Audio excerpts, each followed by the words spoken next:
Hey guys, and welcome back to the channel. So as you can see by the title of this video, we are going to readdress the Toriel and Sans dance at the end of Chapter 4 for Deltarune. So I'm kind of surprised by how many views the last video honestly got. Despite the fact of just kind of me just solely, screaming out my opinion and kind of yelling at you guys, which I do feel a little bit bad for. I didn't mean to, make it sound so targeted towards, anyone specific, and I feel like I still kind of failed at that. So I decided I'd try and redo this, readdress again, except this time it's more of me just analyzing the scene and then maybe even making some comparisons back to Undertale that I finally, noticed that I thought was really cool. So I decided I'd try that for this video, and hopefully you guys enjoy it a lot more. I would like it if this version got a little more, popular than the other one, though I don't know if that'll happen or not. We will just have to wait and see. But if you enjoy the stuff I'm making, or, you actually do enjoy what I'm, doing thoroughly, non-scripted, except for maybe the songs. But who knows, but I'm, non-scripted, just talking to you guys genuinely about, just things in general. You can leave a like or a subscribe or a comment. Yeah, I feel kind of stupid for, trying to do the whole promoting thing, because that's not really what my channel's about. I don't mind that it's not too famous, because I do like the smaller audience, and because I know people are more genuine when there's less of them, and not just some, dumb bots or whatever in the comment section. But anyway, I'm digressing. Let's get straight into the video. Okay, yeah, that was just stupid. So, to start with, let's just take the scene at face value. No one's getting targeted for their opinions. I'm going to try as hard as I possibly can to make this as unopinionated as possible. So just, going back to what the game had in store for us in Chapter 4, we went into this church, dark world, after, Toriel, Goat Mom, whoever you want to call her, whatever you want to call her, it's up to you, told us and or Chris that she had choir practice, and instead of choir practice, we run into a dark world. And then we go into said dark world and learn about the prophecy, which we see a good chunk of, and we do get to read a lot about it, but it doesn't all entirely make sense.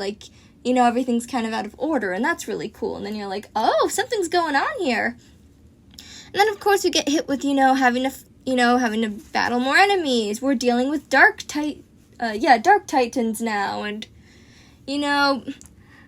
Susie got to see the end of the prophecy, and Ralsei's really, scared, because Ralsei's becoming more and more real as time goes on, and Ralsei's like, I'm not real, though, and I shouldn't be feeling this way, and I'm terrified, because now Susie saw the end of the prophecy, which we have no idea what it is, by the way.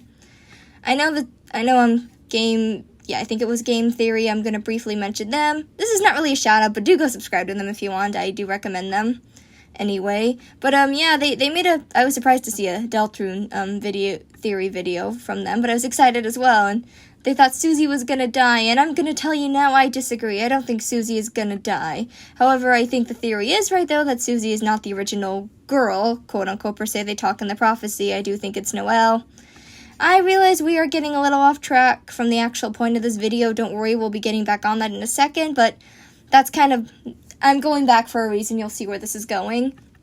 So, we deal with all of that, all that hard stuff I just talked about. And, Chris comforts Ralsei, and they go back to the light world with Susie, and, we never know what happens to Toriel. But then, we get home, and what do we see?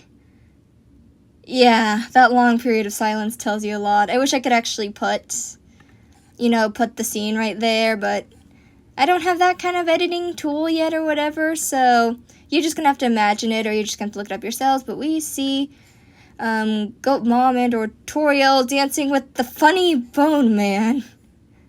Yeah, we went there, didn't we, Toby? Anyway, as I said, just straight up, looking at the scene, at face value, we see them dancing with each other, and Susie's, awkwardly just are we interrupting something? And, they eventually do stop their dancing once we realize they're there, and Toriel explains how instead of going to choir practice afterwards because it was raining, she went to go hang out with Sans, of all people. And, yeah, way to make us uncomfortable, Toby, but I think that was really fun. funny detail. Anyway, they were dancing with each other, and Susie's like, you know what, I think I'm just gonna go home now. And then Chris has to suffer with them through the night, which we can tell because they have like a pillow over their head and they're trying to desperately ignore them, and Toriel and Sans are being a little too loud for, you know, anyone's comfort. And then, of course, we get some final messages from what everyone assumes to be the Dark Knight, and then it cuts out. Actually, no, that's in the...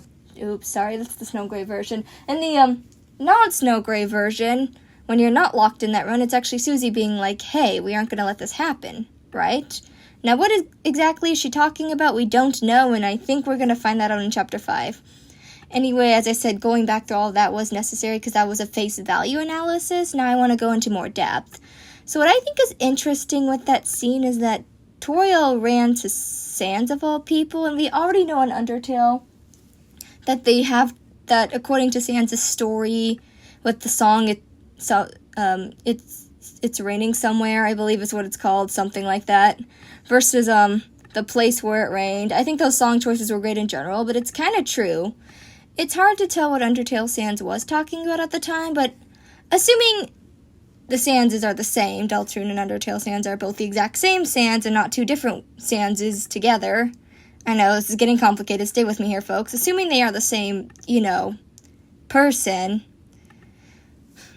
makes again, interesting for the theory of that Sans Undertale might have originally been Sans Deltarune, but I'm digressing. I think it's an interesting connection, though, for those two to know each other no matter what, you know, alternate universe or whatever universe they're in. Toriel seems to end up finding her way to Sans somehow. Or Sans finds her way to her. I have no idea which one it actually went in Undertale. I'm pretty sure Sans found his way to her, but I'm digressing again.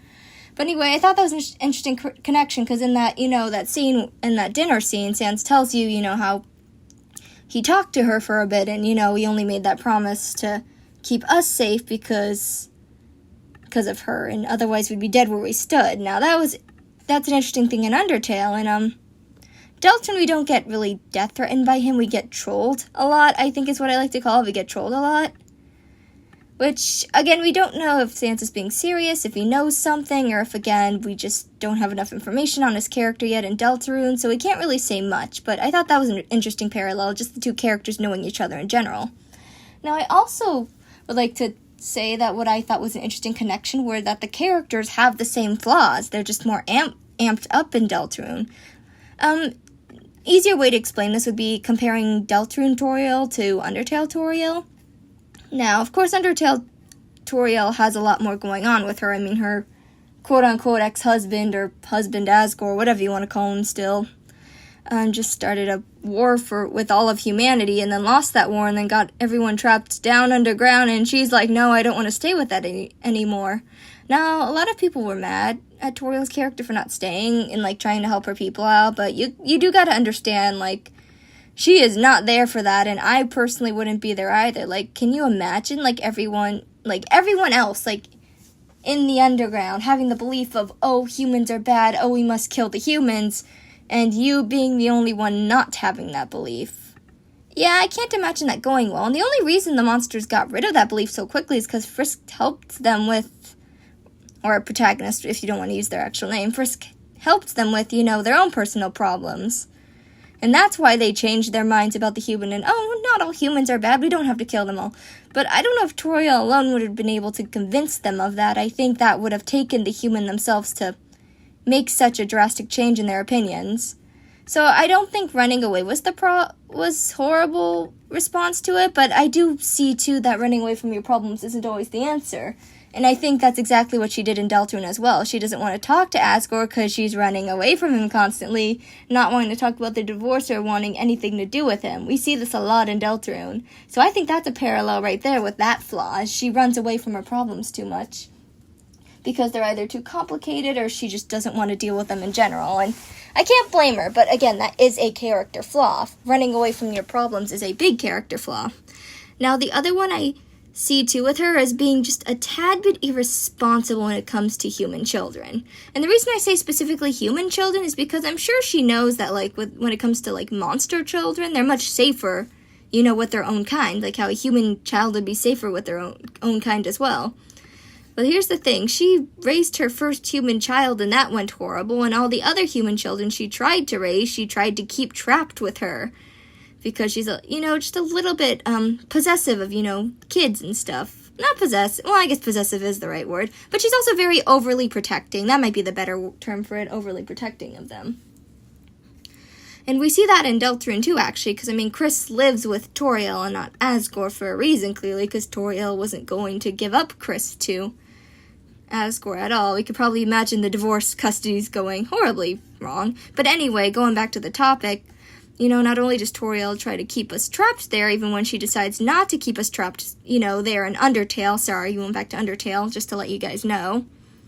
Even when she decides not to keep us trapped there, she lets us go off on our own, and what happens when we contact her? Absolutely nothing, because she doesn't contact you back, and pretty much what happened there was she just let a human child go off on their own without any parental supervision, and that is a really irresponsible thing to do. We also see this, I wish we could have a drum roll right here, but we don't, in Chapter 4, where she doesn't call Chris back, even though she went home after the choir practice got canceled in the rain and went with Sans instead. She never called Chris back, and a lot of people were mad about that, but that's another character flaw. Again, this is not targeting anyone, this is just saying, I think hopefully the general opinion is that character flaw would make you mad, because it would. That's showing irresponsibility of not, paying attention to who you're taking care of.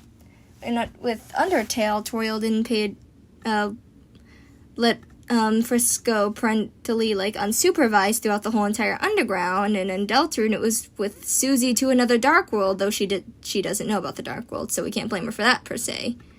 And those two flaws are the exact same in both Undertale and Deltarune. It's just that one is more prevalent and present in Deltarune than it is in Undertale, if you see where I'm going with this.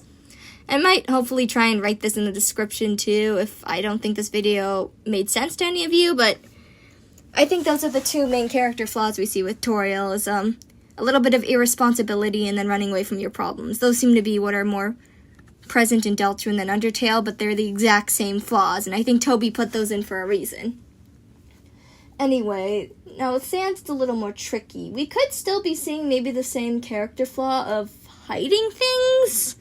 I think with his character it's much harder because we don't have enough proof or enough evidence of anything yet.